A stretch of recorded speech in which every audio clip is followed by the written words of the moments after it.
Hello friends, welcome to the MOOC ICT Skills in Education. Today we are going to discuss integrating ICT skills in classroom changes and challenges.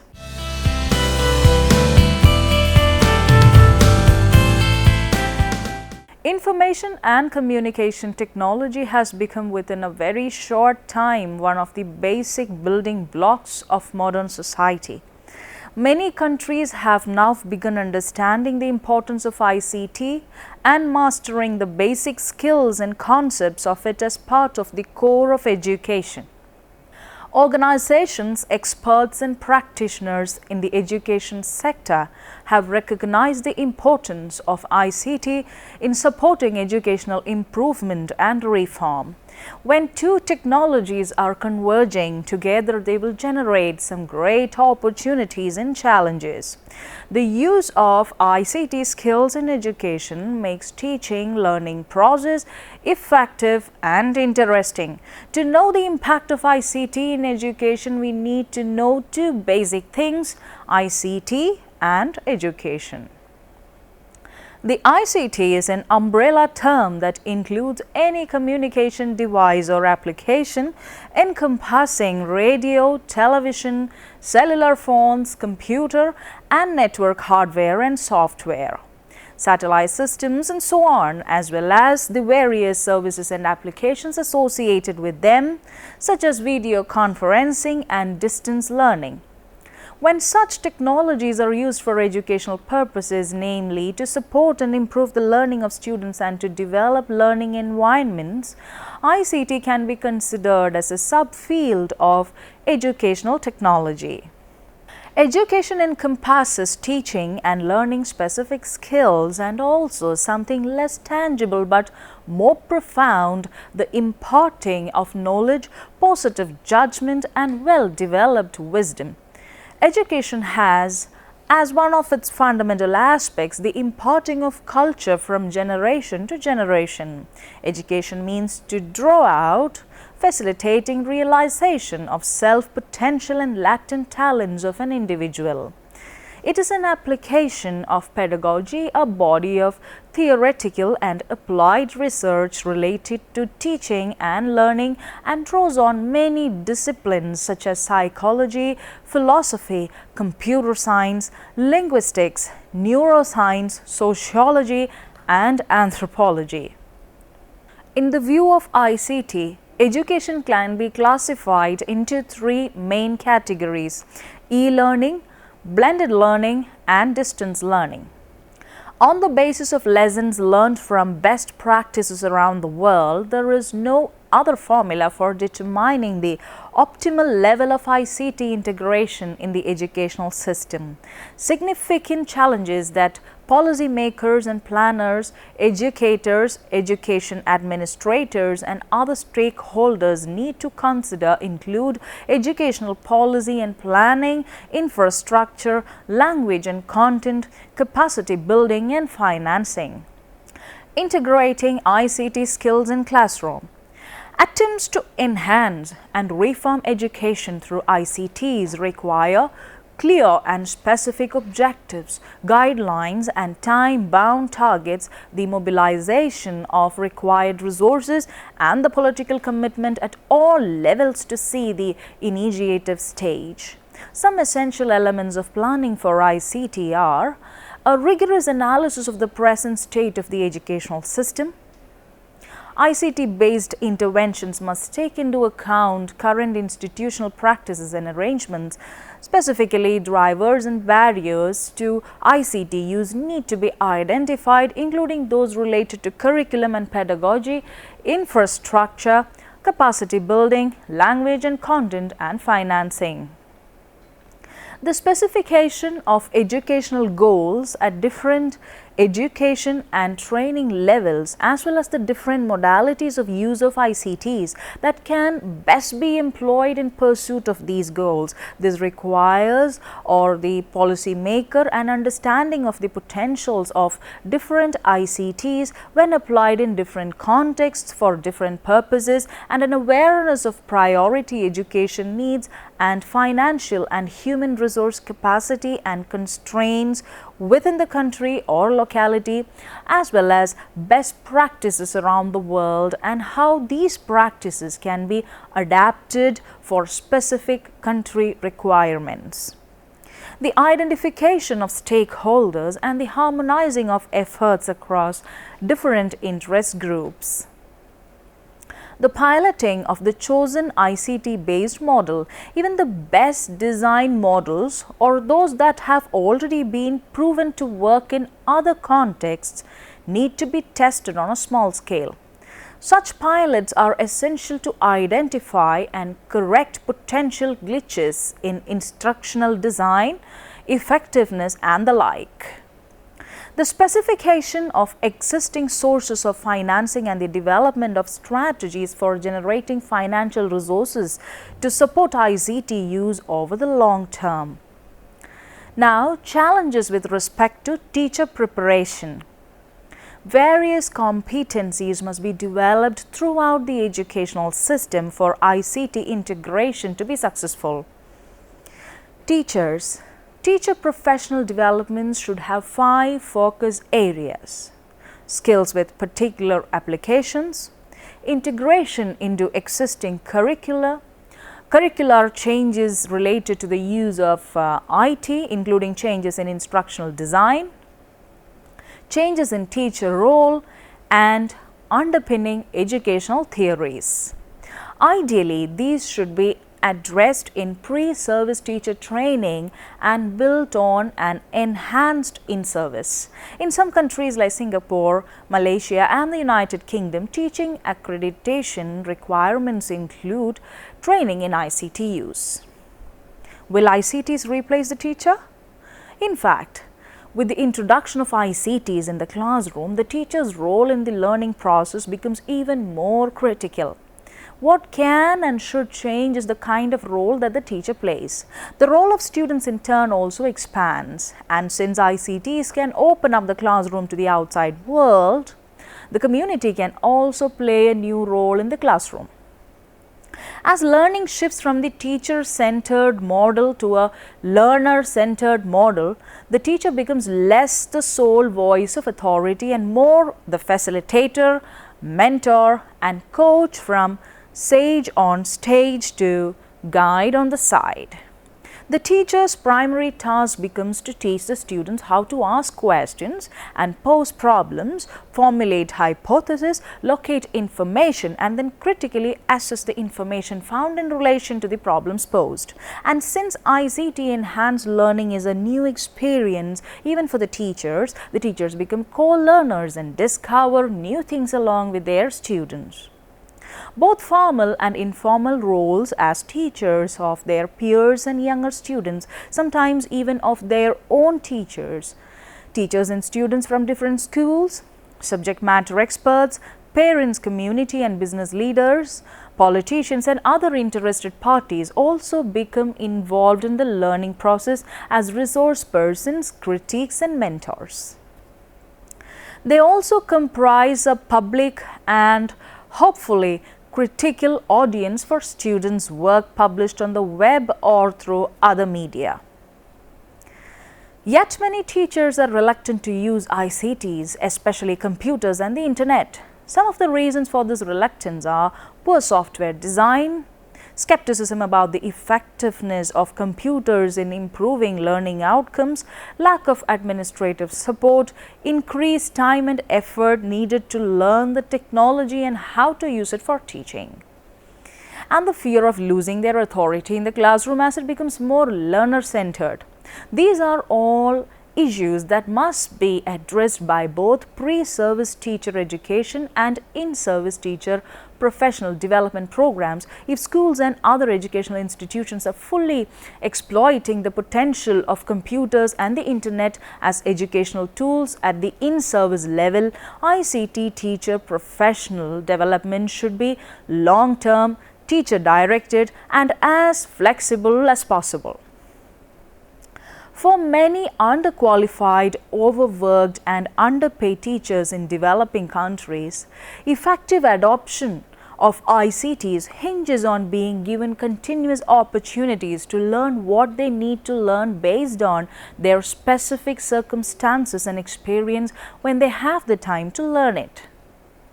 Institutionalized incentives and support for teachers to pursue ICT, TPD are also critical. This may take the form of promotions from teachers who innovate with ICTs in the classroom, or simply making sure that teachers have adequate access to technology after training.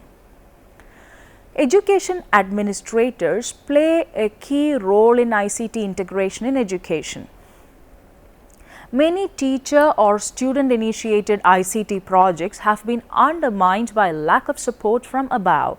For ICT integration programs to be effective and sustainable, administrators themselves must be competent in the use of technology, and they must have a broad understanding of the technical, curricular, and administrative, financial, and social dimensions of ICT use in education.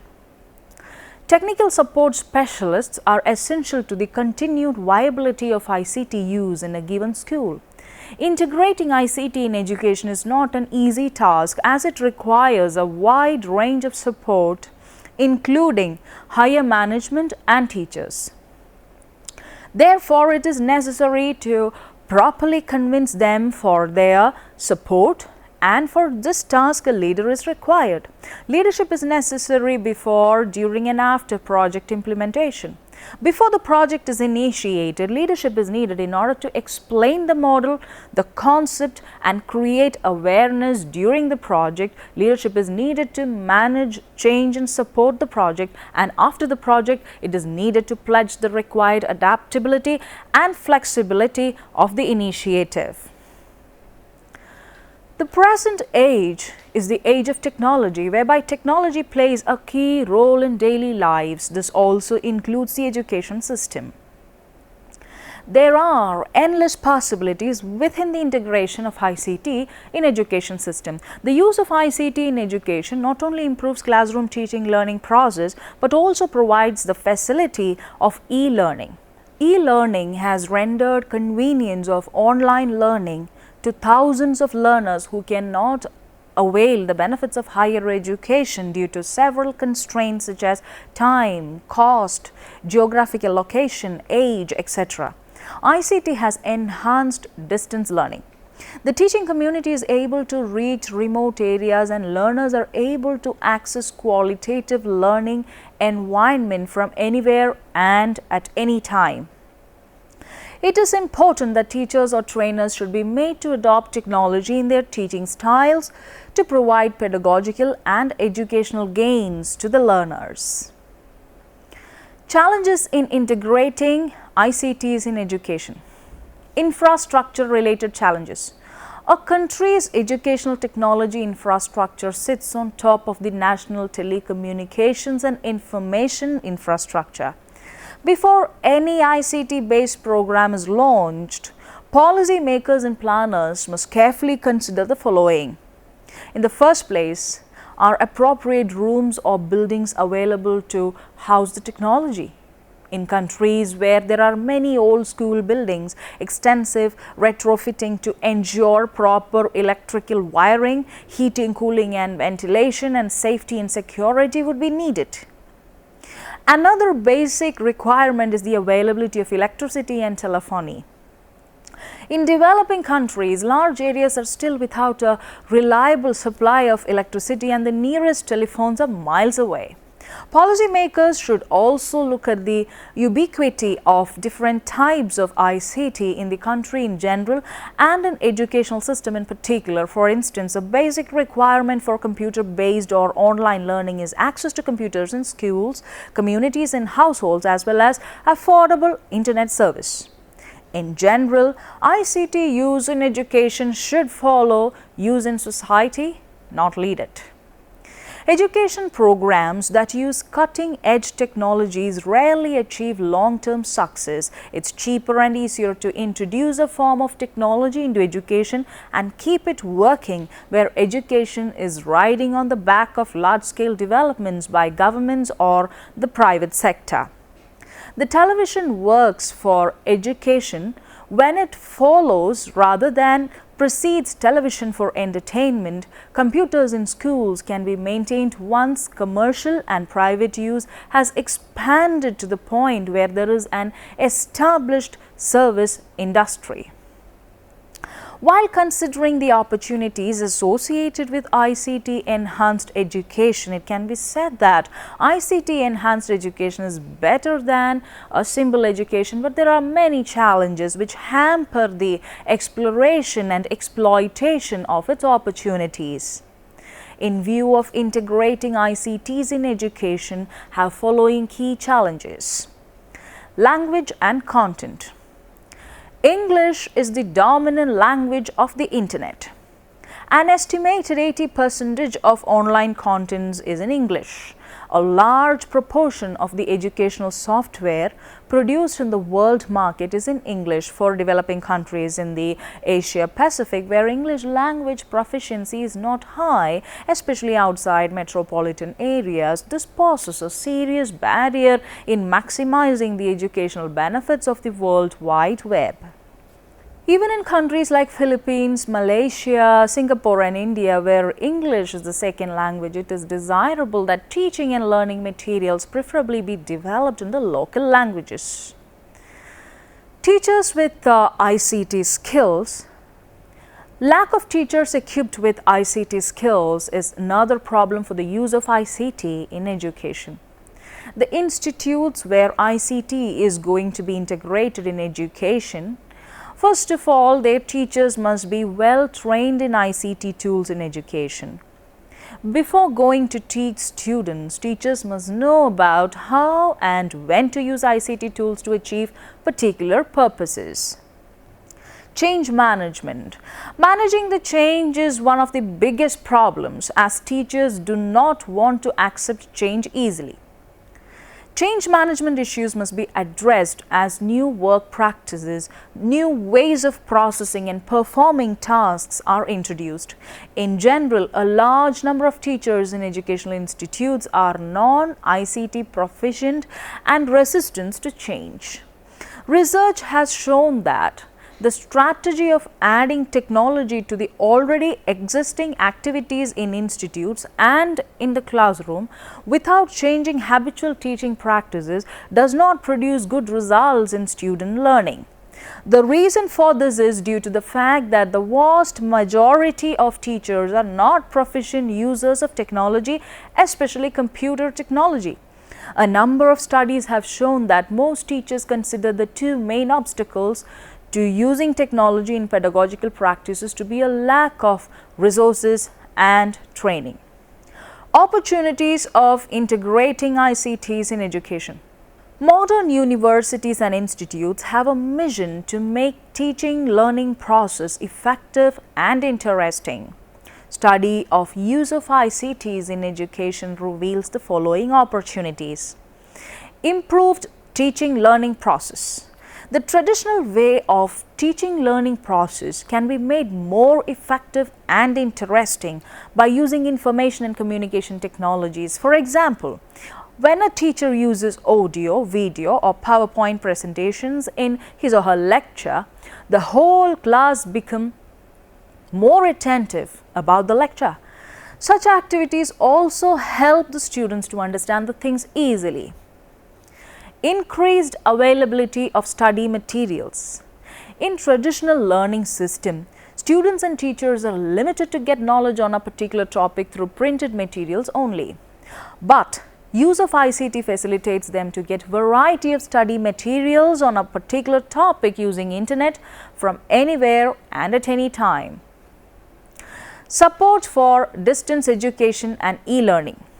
The use of ICT supports distance education and e-learning. Each of the different ICT prints, audio-video cassettes, radio and TV broadcasts, computers or internet may be used for this purpose. There is a minor difference between distance education and e-learning. The use of ICTs is higher in e-learning than distance learning. Improved admission and examination process. Using ICTs, universities and institutes can improve the admission process by putting admission form online and receiving completed form online. They can also generate admit cards for entrance examination online. Even they can conduct entrance and semester annual examination online. This will speed up admission and examination process. It also helps in faster result declaration. Help in research activities. Application of ICT in education enriches research activities. Researchers can get information about recent developments in different segments, collect a variety of information on a particular topic, and can generate innovative ideas and new findings. Using appropriate software, we can easily calculate complex calculations and generate variety of graphs. The digital divide. The use of educational technology is significantly altering access to higher education. New technologies are lessening geographical barriers to education. Individuals and institutions with access to the internet have an enormous volume of educational materials at their disposal, regardless of their physical location. However, such access comes at a price, and the need for expensive hardware, software and telecommunications pose a serious financial barrier for much of the population of the region. Academics in poor countries such as Vietnam are beginning to obtain internet access, which allows them to keep up to date with international development in the field, access publications and maintain international networks of colleagues. This requirement is increasing infrastructure costs for educational institutions, which is particularly difficult for public institutions in poor countries. This also creates new barriers to entry for prospective students who are increasingly required to have independent access to computer equipment and internet access. The geographical center-periphery divide in education is slowly being replaced by a digital divide between those who can afford to participate in global information networks and those who cannot. The use of ICTs in education is expanding access to information, educational products and whole courses, which are coming to form a globalized information network. Access to these technologies is a precondition for participation in a global information society. Clearly, individuals and institutions that are able to access and participate in these global networks are at an advantage. However, there are, of course, huge disparities in access to information and communications technologies. In recent years, inequalities in access to new information and communications technologies have become increasingly apparent. In wealthier societies such as Australia, the United States and Singapore, a large portion of the population have access to such networks. Public education systems in these countries are connected to global flows of information, albeit with inferior machines and lower bandwidth than the private education sector. In poorer countries, much smaller segments of the populace are able to participate. Public education systems are stretched, providing more basic services across the country, while private education institutions offer those who can afford it an entry point into global information society. Let me summarize this session. Information technology deals with all the information activities. It is concerned with computing, microelectronic and telecommunication equipments which make the location, processing and transfer of information feasible in the shortest possible time. The new ICT skills is overtaking the old, providing more and powerful ways to create, store, process, deliver and display information. New ICT skills is new technology applied to the creation, storage, selection, transformation and distribution of various kinds of information. New ICT skills depends less on mechanical means. New ICT depends on computing, microelectronics and telecommunications. Today, these complex technologies are converging together. Technology then should not drive education, rather educational goals and needs and careful economics must drive technology use. Only in this way can educational institutions in developing countries effectively and equitably address the key needs of the population to help the population as a whole respond to new challenges and opportunities created by an increasingly global economy. ICTs therefore cannot by themselves resolve educational problems in the developing world, as such problems are rooted in well-entrenched issues of poverty, social inequality and uneven development. What ICTs as educational tools can do, if they are used prudently, is enable developing countries to expand access to and raise the quality of education. Prudence requires careful consideration of the interacting issues that underpin ICT use in the school, policy and politics, infrastructure development, human capacity, language and content, culture, equity, cost and not least curriculum and pedagogy. Thank you for watching today's program. Have a nice day.